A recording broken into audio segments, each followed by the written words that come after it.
নমস্কাৰ চতুৰ্থ শ্ৰেণীৰ ছাত্ৰ ছাত্ৰীসকল আজি তোমালোকৰ অসমীয়া কালাংশ আছিলে অসমীয়া কালাংশত আমাৰ সকলো ছাত্ৰ ছাত্ৰী অংশগ্ৰহণ কৰিব নোৱাৰাৰ অসুবিধা থকাৰ হেতুকে আমি অনলাইন যোগেৰে নকৰি আজি মই এটা সকলোৱে পাব পৰাকৈ ভিডিঅ' যুগুত কৰিছোঁ আৰু এই পাঠটো তোমালোকলৈ আগবঢ়াইছোঁ। এতিয়া পদ্মশ্ৰী চন্দ্ৰপ্ৰভা শইকীয়ানী যিটো পাঠ আছে তোমালোকে সকলোৱে পোনপ্ৰথমতে শুদ্ধকৈ শুদ্ধ উচ্চাৰণেৰে পাঠটো ঘৰত পঢ়িবা। পঢ়ি তাৰ পৰা মই এতিয়া মূল কথাকেইটা আলোচনা কৰি দিছোঁ।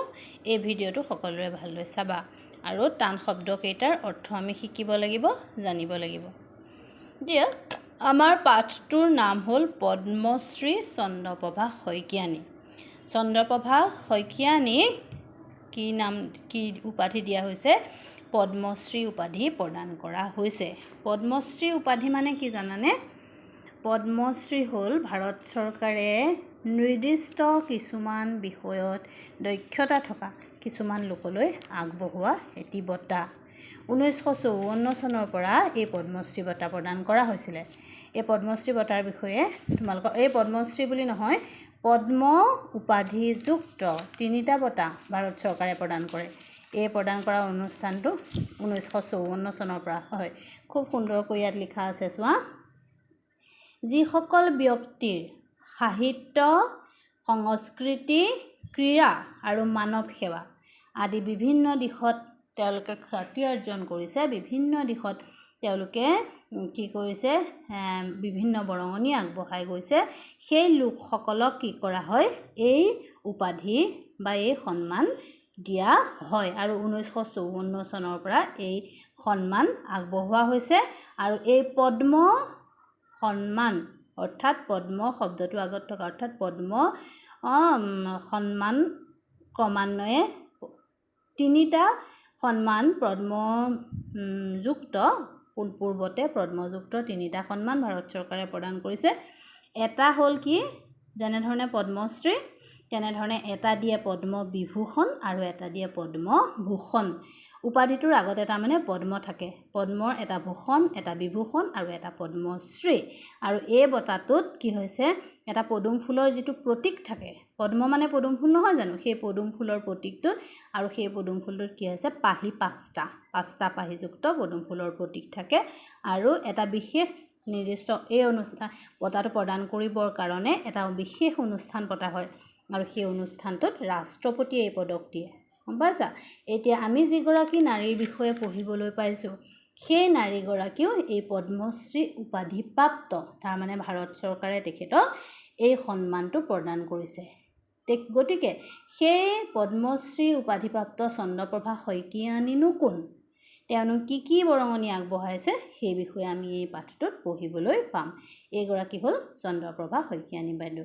তোমালোকে তেওঁৰ ফটোখন মনত ৰাখিবা, তেওঁৰ ছবিখন মনত ৰাখিবা। এতিয়া আমি মূল পাঠটোৰ ফাললৈ আগবাঢ়িছোঁ।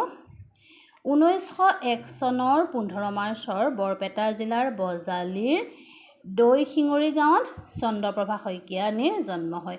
1901 চনত তেখেতৰ জন্ম আৰু তেখেতৰ জন্ম ক'ত হৈছিলে? বৰপেটা জিলাত হৈছিলে আৰু বজালিৰ দৈশিঙৰি গাঁৱত তেখেতৰ জন্ম হয়। তেখেতৰ পিতৃৰ নাম আছিল ৰাতিৰাম মজুমদাৰ। চন্দ্ৰপ্ৰভা শইকীয়ানীৰ পিতৃৰ নাম ৰাতিৰাম মজুমদাৰ আৰু মাতৃৰ নাম আছিল শাওণপ্ৰিয়া। সৰুৰে পৰাই তেওঁৰ পঢ়া শুনাৰ প্ৰতি বহুত ধাউতি আছিল। সেই সময়ত কিন্তু আমাৰ পঢ়া শুনা বিদ্যালয় এতিয়া যেনেকৈ আছে সিমান বিদ্যালয় নাছিল, ছোৱালীৰ কাৰণে বিদ্যালয় একেবাৰে নাছিলেই, পঢ়াৰ সুবিধা ইমান নাছিল, কিন্তু তথাপিতো তেওঁৰ কিন্তু পঢ়াৰ ধাউতি খুব বেছিকৈ আছিল।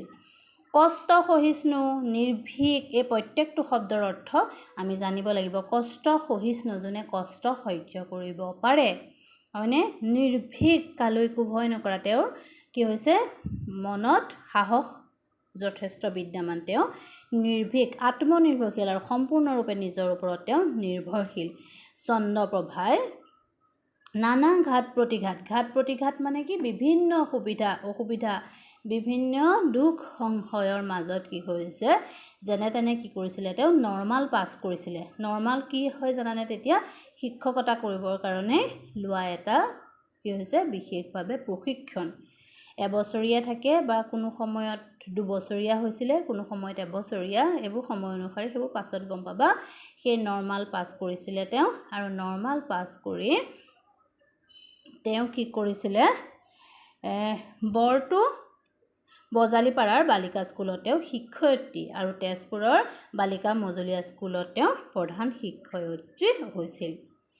তাৰ পৰা কি কৰিছিলে, যেতিয়া তেওঁ নৰ্মাল পাছ কৰিছিলে, এতিয়া যেনেকৈ আমাৰ আচাৰ্যসকলে DLED কৰে, শুনিছা নহয় তোমালোকে, সেই তেনেধৰণে ছাত্ৰ ছাত্ৰীক পঢ়াবৰ কাৰণে বিশেষভাৱে দিয়া প্ৰশিক্ষণ পাছ কৰাৰ পাছতে তেওঁ তেজপুৰৰ বালিকা মজলীয়া বিদ্যালয় আৰু কাজলীপাৰাৰ বালিকা স্কুলত তেওঁ শিক্ষয়িত্ৰীৰ চাকৰি কৰিছিল, শিক্ষকতা কৰিছিল।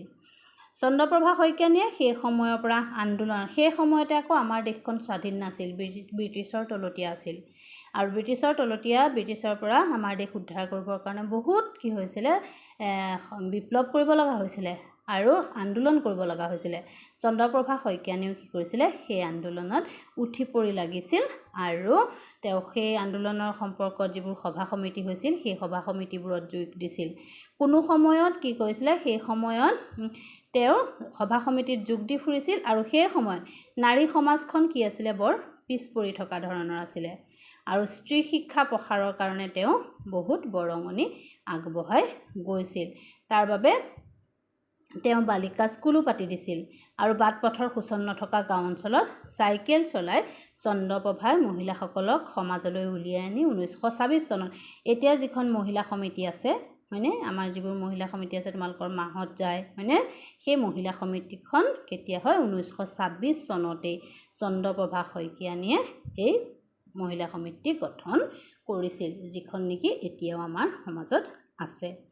তেতিয়াহ'লে এইগৰাকী মহিয়সী নাৰী কি হৈছে, সৰুৰে পৰা বহুতো ঘাত প্ৰতিঘাতৰ মাজেৰে ডাঙৰ হৈছে, তেওঁৰ শিক্ষাৰ প্ৰতি বহুত ধাউতি আছিল, কিন্তু সেই সময়ত যিহেতুকে বিদ্যালয়ৰ অভাৱ, তেওঁৰ পাছলৈ তোমালোকে 8ম শ্ৰেণীতো চন্দ্ৰপ্ৰভা শইকীয়ানীৰ এটা পাঠ পাবা, তেওঁৰ বিষয়ে সম্পূৰ্ণকৈ তাত আছে।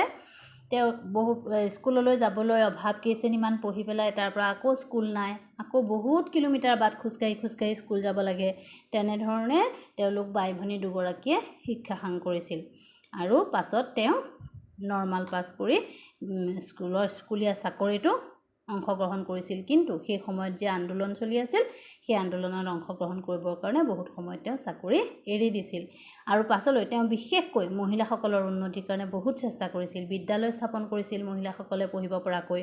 তাৰপৰা মহিলাৰ কাৰণে কি কৰিছিলে, অসম মহিলা সমিতি নামৰ যিটো মহিলা সংগঠন 1926 চনত তেওঁ সেইটো গঠন কৰিছিলে। এইখিনিলৈকে আমি আজি প্ৰথম পৰ্যায়ৰ কথাখিনি পঢ়িছোঁ। পাছৰ অংশটো মই পাছৰ ভিডিঅ'ত প্ৰেৰণ কৰিম। তোমালোকে গোটেই পাঠটো সম্পূৰ্ণকৈ পঢ়িবা, আৰু যিকেইটা শব্দ অৰ্থ আছে সেইকেইটা লিখিবা। শব্দ অৰ্থকেইটা মই পাছত দি দিম। ধন্যবাদ।